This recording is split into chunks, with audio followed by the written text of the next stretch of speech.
Gelaran fashion terbesar Paris Fashion Week 2022 masih hangat jadi polemik di tengah masyarakat pecinta fashion. Bukan hanya masyarakat biasa, beberapa public figure pun ada yang memberikan komentar bahkan kritik terhadap para pemilik brand Indonesia yang kini ikut meramaikan acara bergengsi dunia itu. Setelah artis senior Wanda Hamidah, seorang pengusaha parfum dan sejumlah barang branded, Lucky Heng juga membongkar kebenaran terkait banyaknya pemilik brand Indonesia yang mengklaim masuk Paris Fashion Week 2022. Di tengah polemik ini, salah satu influencer atau seleb TikTok Selfie Bong melalui akun TikTok pribadinya @missbong memberikan komentarnya lewat unggahan video TikTok yang ia bagikan.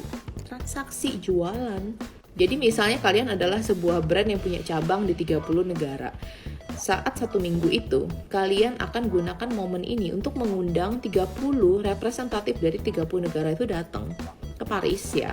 Dan kalian tunjukin koleksi kalian nih yang terbaru dan mereka datang beli, belanja di situ. Menurut Bong, Paris Fashion Week bukan hanya tentang fashion saja. Bong menjelaskan pendapatnya bahwa acara fashion bergengsi dunia itu merupakan bisnis bagi para penekunnya di industri tersebut. Pendapat Bong menjelaskan bahwa gelaran Paris Fashion Week merupakan kesempatan bagi para pemilik brand untuk memperkenalkan produknya, bahkan menjual kepada para pembeli yang ia sebut sebagai buyer.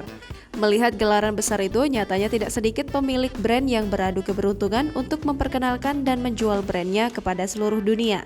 Melihat hal tersebut, Bong berpendapat banyak pemilik brand yang berusaha keras untuk bisa bergabung dalam gelaran Paris Fashion Week, sehingga ini merupakan kesempatan emas bagi para pemilik brand bahkan bagi para pembeli di seluruh dunia untuk memiliki barang yang tidak dimiliki di negara mereka.